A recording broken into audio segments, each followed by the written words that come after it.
We'll go ahead and get started. Happy Monday, everyone. This is our belly camp class. So this class is going to be all about several things. Lifting our ribs, how we're going to do that and really create that rib to hip space. Twisting, and of course, organs in place and lots of sneaky places you can put that move in.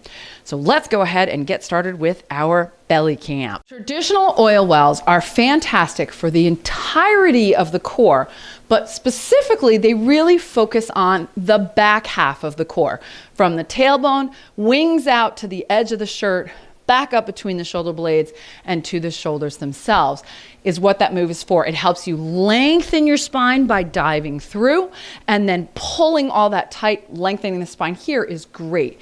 However, better move to incorporate the entire core is to do the version of this move from the senior fit workout. This will make a huge difference in the all-around core strength because you have to use the action of pulling that belly button in. You guys have seen how much we're doing this tonight. Pulling the belly button back into the spine to initiate the rest of the movement. So we're going to tweak the heck out of this. It's actually just the version from Senior Fit. Feet are out, very, very important in our alignment. Toes are forward, and we have to be able to push the knees so they're over the little toes. If we don't get that, these very lowest pelvic floor muscles right above the pubic bone will inactivate. And we need those to support the rest of the chain above it. That's what we're doing. So from there, push those knees out, lace those shoulders, hook the thumbs, press the fingers side by side. Now we're going to reach out. Notice the heels of my hands are reaching away. My fingertips stay to the ceiling. And I'm going to sink back. I do not need to sink all the way down to a full squat, which we did for the long lean legs and some of our booty camp stuff last week. That's not necessary. You want to lengthen, lengthen, lengthen, lengthen, lengthen, and make sure you can feel that. One of the things that will happen is if you bend too far, you will still inactivate these muscles.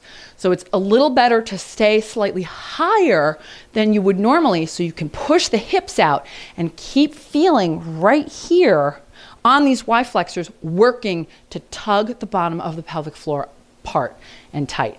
So think about that. You're going to lengthen. From there, I'll walk you guys through the whole move before we start. So we're going to reach to here. From here, we're going to hold for 4 counts. Then, like you get punched in the gut, you're going to round. That's where that belly button in comes from. You're going to round and you're going to zip up. You're going to feel that. You're going to feel the belly button. It's going to try and push up into the rib cage. As you pull your hands in, hunch, you stand all the way to standing, you shoulder roll, and then you start over. So that is how this move goes, but it's all about when you get to here, you use your belly to move you up. And hopefully you guys can kind of see that visual that it's like the belly button gets pushed into my spine and then it ripples up my body to stand me up. That uses so much of the core abs in the front, not just what we do in traditional oil wells. So let's all try it together. Let's wish me luck at not running out of breath because we're going to do all 8 of them. Push those knees out. Check that knees are right over ankles. Here we go. Inhale. Reach out on that exhale. Lengthen, lengthen, lengthen. 2, 3, 4. Pull in on 1. Draw those hands in as you zip up on 2. Zip on 3. Shoulder roll around on 4. Inhale. Reach out. 2, 3, 4. Round on 1. Zip those hands in on 2. Zip them up on 3. Shoulder roll on 4. Reach out. 2, 3, 4. Round on 1. Pull in on 2. Zip up 3. Shoulder roll on 4. Halfway there with number 4. 2, 3, 4. Round on 1. Zip in on 2. Zip up on 3. Shoulder roll for 4. Reach 1. 2, 3, 4. Round on 1, zip in on 2, zip up on 3, shoulder roll for 4. Reach out 6, 2, 3, 4. Round in on 1, zip in on 2, zip up on 3, shoulder roll. Only 2 more. Reach out 2, 3, 4. Round on 1, zip in on 2, zip up on 3, shoulder roll. Here's our last one. Reach out. 2, 3, 4. Round on 1, zip in on 2, zip up on 3, shoulder roll for 4. We made it. Bring those feet in, tuck that tailbone, lace those tight ribs up, reach away. Inhale, hunch. Make those bear claws, zip them back and lift them level. Here we go, clap them out. 1, 2, 3, 4 more, 5, 6, 7, and 8. Kicking. 1, 2, 3, 4 more, 5, 6, 7. March for 4. Up, 2, don't forget, lift them high.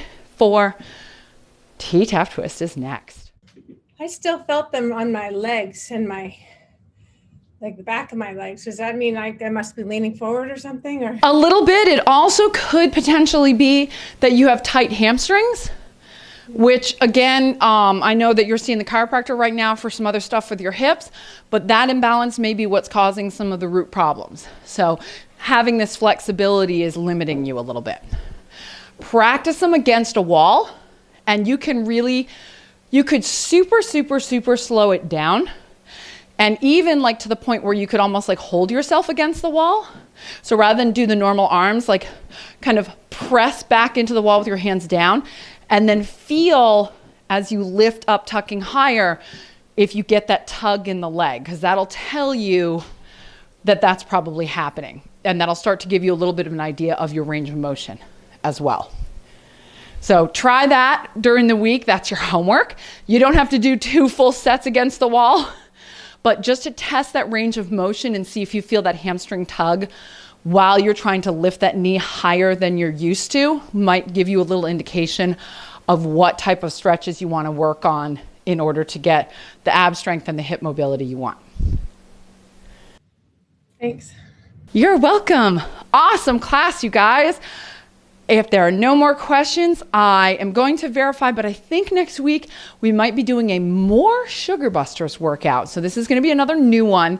We're going to take the concepts of Sugar Busters, which we haven't done in ages actually, and we're going to slow it down a little bit for some of the people who have sugar issues who also are dealing with more weight, more issues, and a little less mobility. So I think that's next week. If not, we'll come up with something good, and we'll see you then. Have a great week.